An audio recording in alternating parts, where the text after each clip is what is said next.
Ang pagkaintindi ko kasi ma'am, pag nag-harvest ka, dapat dito mo na siya ikat. Karaniwan, yes. May natutunan na naman tayo ngayon mga kabidyo, no? Parang ang peak season ata niyan is Itong summer po summer. talaga. Opo. Pero we harvest and plant the whole year. Since Talaga? nasa loob siya ng greenhouse. Wow, kahit Yun po ang tag-ulan? Yes po, kahit tag-ulan. So, dali. Kasi yung ibang nakikita natin, ma'am, parang may tumutubong dalawang bunga. Sa inyo, ma'am, Pwede rin po. pwede. Pero mas we preferred don't ninyo do- yung isa. To maintain the quality and sweetness and the size. What's up, kabidyo? Art Sinabago here and welcome to another episode of Kabidyo Stories.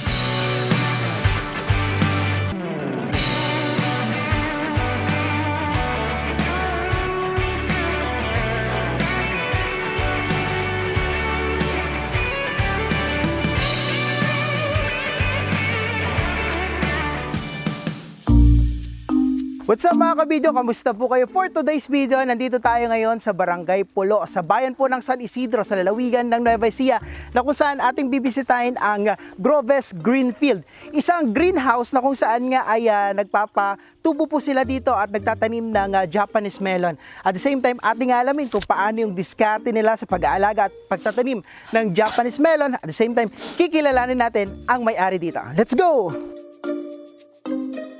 Hello po, good morning po. Hello, good morning, sir. Ayan. Bago ang lahat, ma'am, magpakilala po muna tayo. Ayan. Magandang umaga po sa inyong lahat. Ako po si Clarice Kong, owner at chairman po ng Groves Greenfield Corporation. Ito ay corporation, ma'am, no? Yes. So, kailan po ito naitatag, ma'am? Nito lang pong July 2023. So, kitang-kita kasi natin to, no? Dinarayo at sikat na sikat po dito sa Nueva Ecija itong greenhouse po ninyo na kung saan nakikita nga natin yung Japanese melon na pag kinain parang napakasarap. Opo. Ano bang mayroon dito, ma'am? Dito po sa amin, ang dinadayo talaga is itong Japanese melon po namin na meron kaming 5 variety. So, kapag punta kayo rito, kayo po mismo yung pipitas. Pauna po, pagdating nyo rito, titikman nyo agad yung melon. May free taste May sila free taste agad. So, hindi kayo may scam or mabubudo lang kayo ng mga nakita nyo sa na matamis ba o talaga. So, mismo kayo, matitikman nyo. Then, kayo po ang pipili mismo dito sa ating greenhouse. Papasok po kayo po mismo magugupit. Then, pagkatapos po nun, meron din kaming mushroom farm na pwede rin po kayong mag-pick ng sarili. Na pwede natin pasyalan mamaya. Yes. Ayan, ma'am, pagpasok namin dito, sobrang laki ng farm po ninyo, no? So, ilang hektarya po ba ito, ma'am? Yung kabuuan, sir, ng farm is 11 hectares. Pero yung greenhouse po is nasa 2 hectares. 2 hectares. May palay pa kasi, yes. Yes, pero eventually, ma-develop po ninyo yan. I think this is the ideal setup para sa mga ganitong klase ng tanim, no? Tama po ba? Yes po. Opo. Kapag po may nagpupunta rito na naiinitan, kami po sinasabi po namin na yan po, masaya ang aming mga melon kapag mainit. Ayun. Parang ang peak season ata niyan is Itong summer po summer. talaga. Opo. Pero we harvest and plant the whole year. Since Talaga? nasa loob siya ng greenhouse. Wow, kahit Yun po tag-ulan? ang yes po, kahit tag-ulan. Ayun, yan ang po yung kagandahan Yan ang ng kagandahan may niya. greenhouse. Nakakapaglaman po siya ng Ilan? 1,200 na puno. Puno. So bunga, ganun din, 1,200. Sa isang puno lang, nakakaisang... Isang bunga lang po. Bunga Hindi lang po siya siya. nakakaisa lang, pinipili namin na isa lang. So nagtitira kami ng isa lang. Okay. Dahil ano rin po ito, manual pollination. Okay. So yung pinakamaganda and may bilang po yan ng kung pang ilan, yun lang po yung ipopollinate. So, dali. Kasi yung ibang nakikita natin, ma'am, parang may tumutubong dalawang bunga. Sa inyo, ma'am, Pwede rin po. pwede. Pero mas we preferred don't ninyo do- yung isa. To maintain the quality and sweetness and the size. Nasa 1,200 200 na mga Apo, puno. pataas, So, apo. ganun din ang magiging bunga niya. Yes. With a Ayun. 10% na reject, may rate syempre. Okay. So, parang may mortality rin na Apo. tinatawag natin. No? So, ma'am, parang halos na harvest na ata tong ano Opo, ninyo. last day na kasi to, sir. Sunday to at last day na tong pag-pick. So medyo madami na siyang bakante. Yes. So, pag ganitong ano na ma'am, namumunga na ilang buwan yan or ilang days yan bago... 75 to 90. Depends on the variety. Okay, 75 to 90 days. Pagkatanim, maghintay tayo ng 75 to 90 days bago siya mamunga. Apo. Then, pag namunga na siya, maano na yon, i-dispose yun na. Apo. So hindi na siya Up to pwedeng 3 days lang, sir. hindi na siya pwedeng umulit ma'am mamunga? Hindi na po namin siya hinayang. Ah, Alisin na siya. Bakit? Ayun nga, sir, to maintain the size and quality. Okay, ganun pala, no? Kasi yung iba, parang hinahayaan pa nilang mamunga ulit. May ano siya, may class A, B, C. Yun. May ganun sila, sir. Ito, Pero sa one inyo? harvest, wala na siya lahat. Even the coco pit itself, papalitan na po.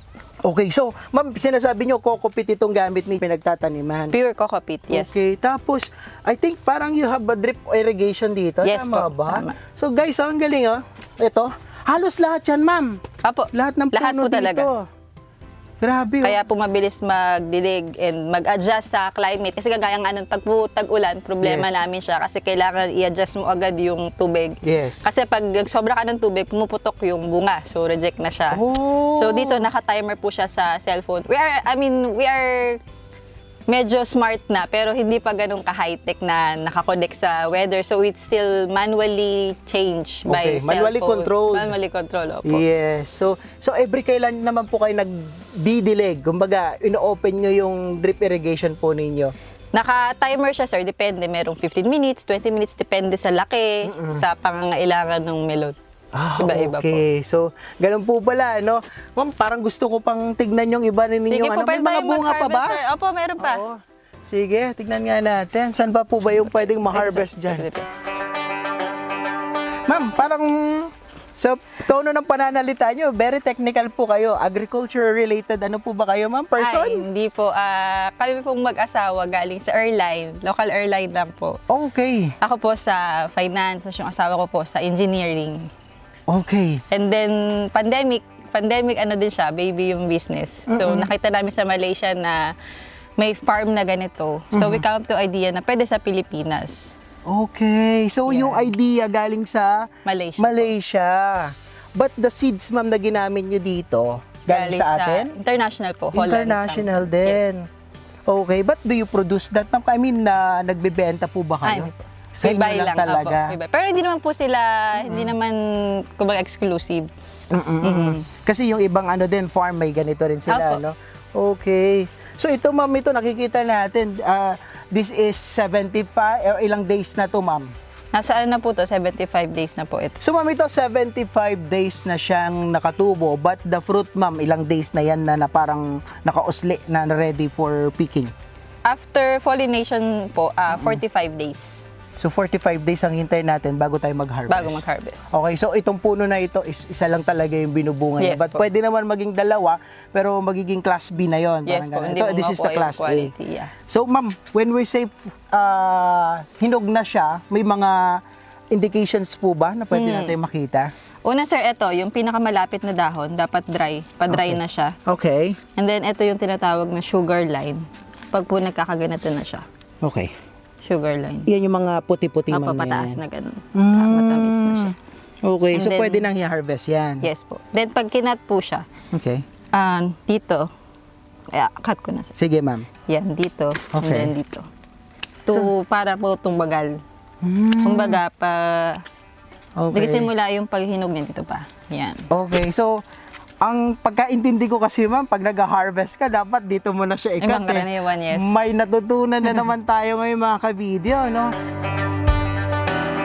So, ito po ay ready to eat na ito. Mhm. Later, titigman natin Yes po. siguro na. So, ma'am, sa tagal or let's say more than a year or magto 2 years na kayong nagpa-farm ng Japanese melon, so may mga challenges encountered din po ba kayo dito, ma'am? Yes, sir. So, kagaya nga nun sa Malaysia namin siya kinapi. So, sa Malaysia, yung climate nila pare-pareho throughout the year. Unlike dito sa atin na umuulan, umiinit. So, yun yung problema namin sa melon. Once na nalamigan or nainitan ng sobra, nagbibiyak. Yes. So, hindi siya automatic copy-paste na parang what they do, you can copy here. And So, pwedeng mangyari dito, yeah, na kamo? pwede mangyari. So, we had the research and development sa amin po. Then, yung una, sobrang excited namin. Pasok kami ng pasok sa loob ng greenhouse. Sinasabayan kami ng mga white flies. Yung mga lumilipad na yan. Okay. Mga kulay puti-puti po. Okay, ma'am, ito pa. Do you apply fertilizer or organic fertilizer? We apply fertilizer po. Okay. So, ginagamitan nyo pa rin na synthetic? Mhm. Okay, Synthetic so pa it's rin. not a pure organic It's not na. pure organic. Okay. So ma'am, dito sa mga bumibisita sa inyo dito, paano yung proseso?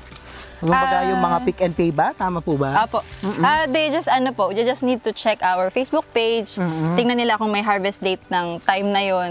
Kasi as of now po, medyo 2 times a month kami nag-harvest. Okay. So, kapag po nakita nila may harvest, pwede na po silang magpunta 7 a.m. to 5:30 p.m.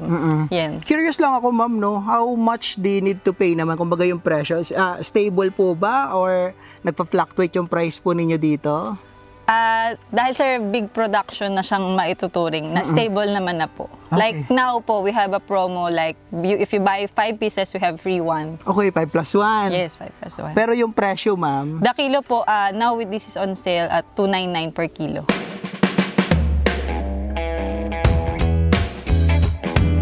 Kanina nasa isang greenhouse po tayo. Dito naman ma'am, ano naman yung variety ng melon na meron po kayo dito? Ito pong variety na to ay Daigoji. Kulay dilaw po siya. Parang mas malalaki ma'am. Opo, ganun po talaga siya, 2 to 3 kilos. And then orange po yung nasa loob. Ano mas matamis ma'am, yung Sagami o sa Daigoji ma'am? Si Sagami, sir. Okay. Meron kasing tester yan na tinatawag, Brix test. So Okay. doon nalalaman yung tamis. Siya nasa 16%, ito po nasa 14%. So ito ma'am, pwede na rin i-harvest yan. Ready? Ito sir, per week, next weekend to. Ah, 1 week okay. pa. Parang ano ma'am ha, parang same lang din, pero parang mas malaki ito, no? Kumpara dun sa Sagami. Malaki siya, Oo. yes. So, 5 yung nabanggit nyong variety dito ma'am, di ba? Opo. Ito, Sagami, Daigoji, ano pa yung iba? May Fujisawa and Intanon, may Golden Honey po. Same price lang sila ma'am. Halos same lang po yung iba. Si Golden Honey po yung medyo mas mababa. Honeydew po yung isang parang variety pero orange ang loob, na Okay. crunchy. Parang nakakalula dito sa greenhouse ninyo. Parang ang sarap mamitas.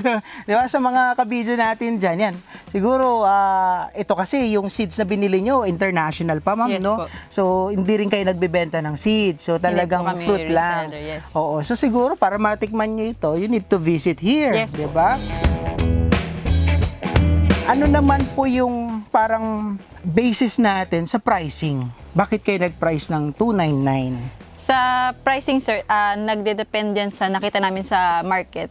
Kasi karaniwan sa mga melon po natin na Japanese melon, galing din sa ibang bansa. So, yung mga bulk buyer po natin, doon kami nakikipag ng price. Okay. Doon kami nagbe-base po ng price. Nadidetermine. Yes. Okay. Kasi if you buy this in the malls, in the supermarkets in Manila na, it can go as high as 599 per kilo. Yeah, so malaking to ma'am, malaking venture talaga, malaking negosyo kumbaga Yes. So far ma'am, sa 1 year more than or less than 2 years na pagmemelon po ninyo, how is it naman ma'am? Ano naman ang naitulong nito sa atin?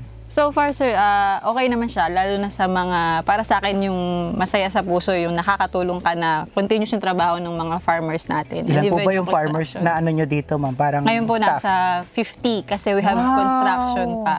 Nasa 50 po sila ngayon. So parang you're giving livelihood to the locals. Opo. Okay, so aside from that ma'am, Sa amin po, syempre, yung 2 years na pinaghirapan mo na dati ka-size lang ng apple, ngayon malaki na Yes. nakikita mo na sa mall.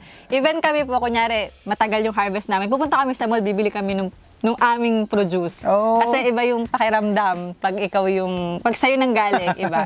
Yes, Doon yes. namin na-appreciate yung pagkakaiba ng employee ka na naging entrepreneur ka na. Yung hard work you mo talaga. considered as entrepreneur na kayo Opo. talaga, ma'am. Yes po, Businessman, business. businesswoman. Guys, punas ako ng punas ng pawis at ilang beses na rin kaming nagpatay ng camera, ng cellphone, ng mga gadgets namin dahil Mainit hindi po ako talaga. sanay or hindi sanay yung gadgets natin sa init dito sa greenhouse. But si ma'am, parang hindi pinagpapawisan. Sanay na Na-adjust sanay na na, ako. no? Ma'am, ano po yung message natin sa mga kababayan natin na gustong matikman itong mga prutas natin dito? Ayan, so sa mga gusto pong makatry ng Japanese melon at hindi na po natin kailangan magpunta ng Japan, dito po mismo sa San Isidro, Nueva Ecija, pwede nyo pong matry mismo yung melon. Wala po kaming entrance fee. Pagpasok nyo po, matitikman nyo po mismo yung melon na i-harvest ninyo.